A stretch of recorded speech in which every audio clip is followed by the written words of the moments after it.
I just watched and I just completed the TV show The Following. I have one word to say. Wow. Absolutely wow. I will say that this was a pretty great show. It was very dark. It was very intense. I would start off by saying that if you can't really handle stuff has too much horror, too much violence, too much blood, too much any of that, I'm not going to necessarily suggest this to you. I wouldn't recommend it. But to those of you who are fans of that, then I would say this is definitely a good show. The show ran from 2013 to 2015. I know it's a little bit older, but I don't care. I just watch whatever is good to me. Generally, for the most part, I don't care when a show or movie came out. If it looks good, I'll watch it. And if I like it, I'm going to keep watching it to the end. So I think the show, let's start off with, first of all, I think the show had a good cast. Kevin Bacon was the main character. He played FBI agent Ryan Hardy. James Purefoy had played the main antagonist, Joe Carroll, who was a serial killer. The guy killed at least 32 people. Sean Ashmore, who played Michael Weston. Jessica Stroup, who played Ryan's niece, Max Hardy. Diane Neal played Lisa Campbell. Diane Neal, who was also best known for her role as Casey Novak from SVU. You also had Connie Nielsen playing Lily Gray. And we also had Ruth Kearney as Daisy, Hunter Parrish as Kyle, and a whole bunch of other people. Let's just start with that. Annie Parise played Deborah Parker. Now, let's get to the reviews on this. And I have to say, by the way, this was personally my second favorite crime drama show, out of all the ones I've seen. As of this recording, as of now, I have to put it at number 2. You guys already know what number 1 is. Now, first of all, here's what the show is about. The FBI calls on Ryan Hardy, a former agent with physical and emotional scars. When Joe Carroll, a notorious serial killer he apprehended years earlier, escapes from death row. Carroll, an English professor and novelist fixated on Edgar Allan Poe, mutilated and killed 14 women before he was imprisoned. Ryan Hardy and the FBI learned that while he was incarcerated, Carroll spent his time gathering a collection of cult-like followers. The recruits proved themselves willing to commit murder, facilitate abductions, and even sacrifice themselves in order to help Carroll with his deadly objectives and achieve his ultimate goal, to exact revenge on Ryan Hardy. And I will say that this serial killer was, as you can tell from that description, and I was actually right before I actually read this, so his character was obviously inspired by real-life serial killer and cult leader Charles Manson. I would argue that this guy was somewhat worse than Charles Manson. He was kind of Charles Manson 2.0, or Charles Manson on steroids. Because as we know, Charles Manson didn't actually directly kill anybody. He just organized a cult of people that they did the bidding for him. They did his bidding. But this guy right here did that. Plus, he himself killed people. He did it in the first degree. He did it to 14 women before he was imprisoned. And then after he escaped, he killed an additional, 18? So that's 32 for him. And I got to tell you, this show was really dark. And as I said, if you're not into the stuff that's too dark, too violent, too much violence, too much death, this may not be for you. I had actually said before that shows like SVU and Criminal Minds and shows like that, they had plenty of disturbing things and they had plenty of death and just scenes that were just kind of disgusting and just cringeworthy and it's hard to bear. But I think this show, out of all the shows that I've seen, crime drama shows, this one right here for sure took the cake. This one really took the cake. There's a reason why this show wasn't broadcast in broad daylight, during broad daylight on cable TV. There's a reason for it. Now, let's get to the reviews on it. Among Google audiences and Google users, the average rating for this show is 79 to 88%. Rotten Tomatoes gave it a 58%. Internet Movie Database gave it a 74%. So most of the ratings on it are pretty good.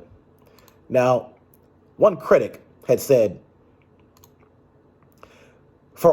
This person gave it a 1 star, 1 out of 5 stars. This person said, for all the reviews praising this show, I must say to those people, you are brain dead. This is one of the most garbage and unrealistic shows ever created. The FBI, U.S. Marshals, and other law enforcement agencies are portrayed inaccurately as half-wits who don't watch their six and keep losing their primary objectives. Here's the problem with the show thus far, and this is only a fraction of what's wrong with it. The serial killer is in a maximum security facility where he's freely allowed to interact with whoever visits him unrecorded. This is a huge falsity. Max security prisoner conversations are recorded, and they don't have holes in the glass in the visiting room, so inmate and visitor can hear each other. The FBI agent who's shot by the female cop in the vest falls asleep to be awakened by Kevin Bacon just to say, she shot me in the vest. When one gets shot in the vest, they don't fall asleep. They return fire. The sheer blunt trauma wouldn't allow one to fall asleep. The SWAT team that shot from behind in the rear of the house has their clothing and weapons stolen. It is later revealed that one SWAT member was shot in the back of the head. This simply would not happen. They were wearing ballistic helmets, which are rated threat level 3A.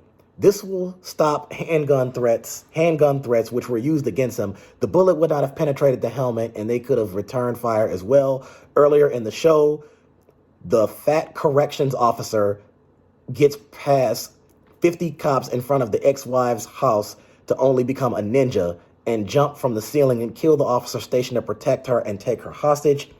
This show deserves the same speech Billy Madison was given about the question he answered. Mr. Madison, what you've just said is one of the most insane, idiotic things I've ever heard. At no point in your rambling, incoherent responses were you even close to anything that could, some of this is worded a little bit wrong, but I kind of get the gist of it, close to anything that could be considered a rational thought.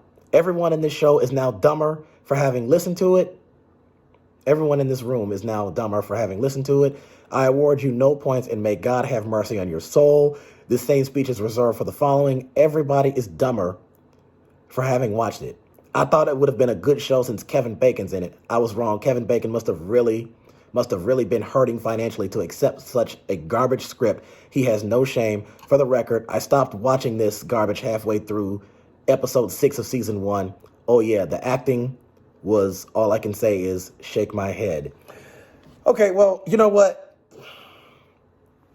I'll tell you this, and here's what I've told many people, and I think I've said this on the show before, that, number one, a lot of TV shows that are like that, so when you talk about, especially crime drama shows and shows that are meant to be serious, that when you talk about the following, when you talk about shows like Criminal Minds or NCIS or Law and Order or The Closer or just anything like that, first of all, I think that most of it is intended to be realistic. There's going to be some moments in it that is either going to be a bit exaggerated or it's not going to quite be fully attached to reality. I mean, at the end of the day, they're all shows. So there's going to be some stuff in it where you just look at like, it doesn't work that way or that doesn't make sense. But to me, that doesn't mean that it becomes a bad show. Okay, at the end of the day, it's scripted. It's all TV. There's a lot of shows I watch. Some of it makes sense. Some of it doesn't. But you know what? At the end of the day, it's all entertainment.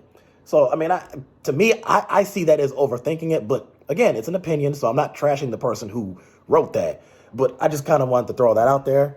I thought that the acting was phenomenal. It was believable. You know, as I was watching it, I was really sucked into the story. Like everything was just real. You know, the way that they reacted when someone got killed or when they found out some dark secret, whatever they found out, like stuff like that. I mean, I just thought it was really good. Let's see what another critic said. This person said, this was actually a better one.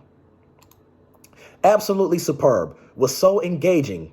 I couldn't switch off the TV and watch 3 series within about 5 days. So unlike me, as I am not a TV watcher. Characters, cast, amazing. Everyone played their role extremely well. The relationship between Joe Carroll and Ryan Hardy kept me on the edge of my seat. Lots of weaves and turns throughout the show with all of the characters, and the ending on season 3 has definitely enabled a creation of season 4. No spoiler alerts for me. Congrats to all the actors in the series, and I mean all. I demand season 4, bring it back. Now, the first time they said series, I know they meant season, so I get that. Let me just stop right here because, I mean, it is an older show. A number of people have seen it, so I'm going to kind of spoil it a little bit for you, but I'm not going to like give away like the entire, beginning of season 1 to the end of season 3. I think that the ending to the finale, I think that it could have been, better. So I'm not going to say that it was absolute disappointing or it was as bad as the ending to something like the End Game or One of Us is Lying. Long story short, he gets with a woman by the name of Gwen. She was this close to dumping him because he had his problems. I mean, he wasn't really communicating. He was distracted a lot with things. And hesitantly, she decided to give him another chance. And she ends up pregnant. They have a baby on the way. We don't get to know the gender of the baby. Now, he's fighting a guy by the name of Theo. This happened in the very last episode. Theo, who was played by Michael Ealy, by the way. And he played one of the bad guys. He was a serial killer. And they're fighting on a bridge above a river. He shoots him in the head. He knocks Ealy's character, Theo, into the river, and he's presumably deceased. Well, Ryan Hardy was hanging on the edge of that bridge, and she attempted to save him. Gwen did. And before he had basically let go and he said, "I love you," he dropped himself into the river. Everybody thought that he was dead, so he was declared legally dead. And he shows up at the hospital and he finds out that one of the FBI agents was a mole. And that was Lisa Campbell, played by Diane Neal, best known for her role as Casey Novak in SVU. I think I stated that earlier. Sorry if I repeated that. And he assumingly kills her. And then he goes on supposedly another killing spree to take down the next criminal organization. What I thought he should have done at that very moment, he should have walked into that hospital room where Michael Weston, who had been assaulted and stabbed by Kyle, who was a serial killer, he should have just went there and said, "You know what? I want to be with my lady and my child, and I'm going to start a new life. I'm going to retire from the FBI." And because the good part is all the bad guys were dead. So that was the good part. And unfortunately, we did lose some good people. We lost a few officers and whatnot. So I'm like, he should have just did that. But instead, he just let everybody believe he was dead and then just started his own little killing spree.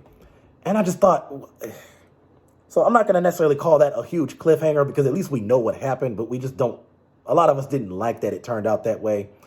Now, let's get to some of the better reviews on the show. 5 stars. I watched every episode on Netflix a while back, and I absolutely loved it. It keeps you on the edge of your seat, and the acting was amazing. I loved it, and I recently bought the entire series on YouTube to watch it all again. Season 1 is amazing. It's where the show truly shined, in my opinion. The second season is great as well. I thought the second season was much darker than the first season, by the way. And I remember not really caring for season 3, but currently I'm only in season 2. That was posted 2 years ago, so I'm sure they finished it by now. Absolutely amazing. My heart was literally racing many times during this series. I'm going to say this is tied for greatness with Criminal Minds, and at times even better than Criminal Minds, I thought. Michael Ealy was beyond fantastic. He was so creepy. This really brought out his versatility as an actor. Every episode had me on the edge of my seat. I have watched the series many times, and it never gets old.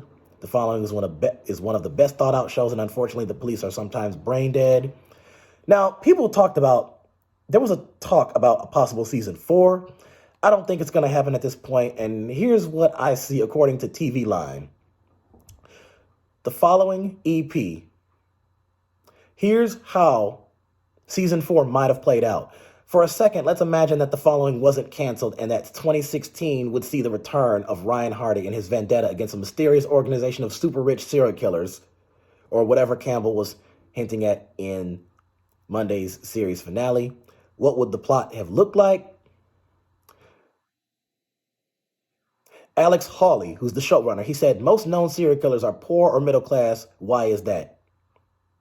This idea that the uber rich, except for possibly alleged murderer and Jinx subject Robert Durst, don't get caught as serial killers. That can't possibly genetically be that they don't get that gene, that they don't have those proclivities. Though the sketched out ideas for season 4 weren't directly tied to true crime explorations like NPR's Serial or HBO's Durst documentary, Hawley says the show's writing staff talked about it a little bit. The Jinx ultimately was such a much more satisfying and gripping thing, partly because of the end. Hawley says, citing the last few moments of the project, in which Durst says some things that can be interpreted as a confession of murder. On the other hand, Serial, a podcast that told the story of the murder trial of Hae Min Lee, was an intellectual exercise because you were never going to get enough information to know what happened. Fans of the following may feel more serialed than jinxed by the series' conclusion, which was locked in before the thriller was canceled and therefore was more of a bridge to season 4 than the series wrap-up, as we watched a presumed dead Ryan Hardy allowed Max, Mike, and Gwen, who's carrying his child, to believe that he drowned, a decision meant to keep them safe while he tracked down Theo's evil backers, aka the people responsible for whom Eliza worked. If we're going to have this evil force out there, something bigger than Theo, something bigger than Arthur Strauss, or Joe Carroll, the idea of it being a very, very wealthy person or small group was interesting to us. And that's it for that. So, I gotta tell you, so like I said, before the show had started, Ryan Hardy, he worked with the FBI. He put away Joe Carroll for killing 14 people, and then he retired from the force. Well, the first episode shows that Carroll had escaped, and when Ryan finds out that he escaped, he rejoins the force. So he escaped 10 years after he was in prison. So that's about the extent of... That's what I'm going to give you for now. The show is currently not available to watch on any major streaming service. You can buy it digitally on Amazon. It's also available on DVD. But I know some of you may not make that decision because, again, you might buy something and then you might decide, like, okay, this isn't a good show and this money wasted. So, I mean, I'm just letting you know that I just kind of want to give you what the show is about. Some of you might get it and you might like it. But I have to tell you, I think the acting was phenomenal.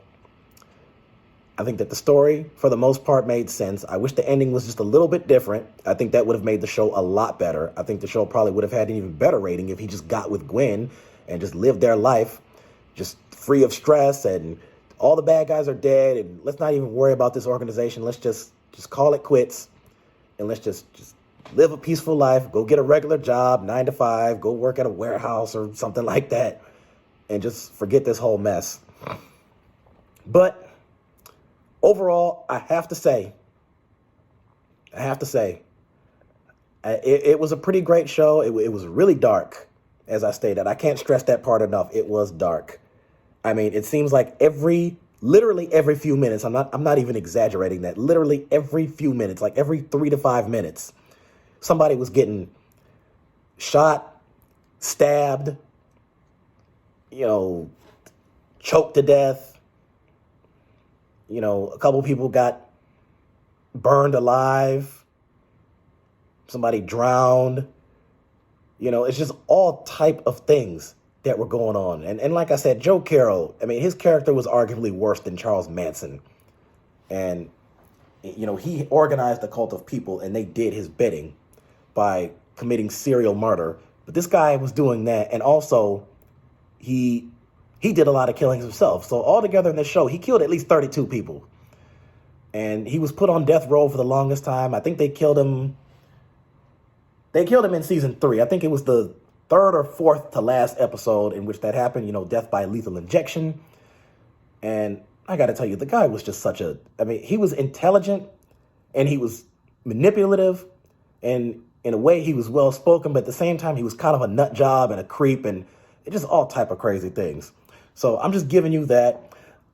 I'm going to put the links to some of the trailers in the show in the comment section below, just so you can kind of get an idea, look at the trailer, decide if you like it, buy it if you want to, unless you can find another place to watch it for free. And I know people can find different sources or websites, whatever. But that's pretty much what that show was about. So Kevin Bacon, Ashmore, Jessica Stroup, Connie Nielsen, Diane Neal, all of you, great job. The show was pretty well done. But like I said, to those of you that, I know that there's a number of people who can't stomach those things I described, those violent acts. If you can't stomach that, and if you don't think you can handle it, I do not recommend it to you. But to my people who are fans of very similar crime shows, the other ones I listed, go ahead and check it out. It's quite something else. So that's that. So that was The Following. 3 seasons, 45 episodes total. That's The Following.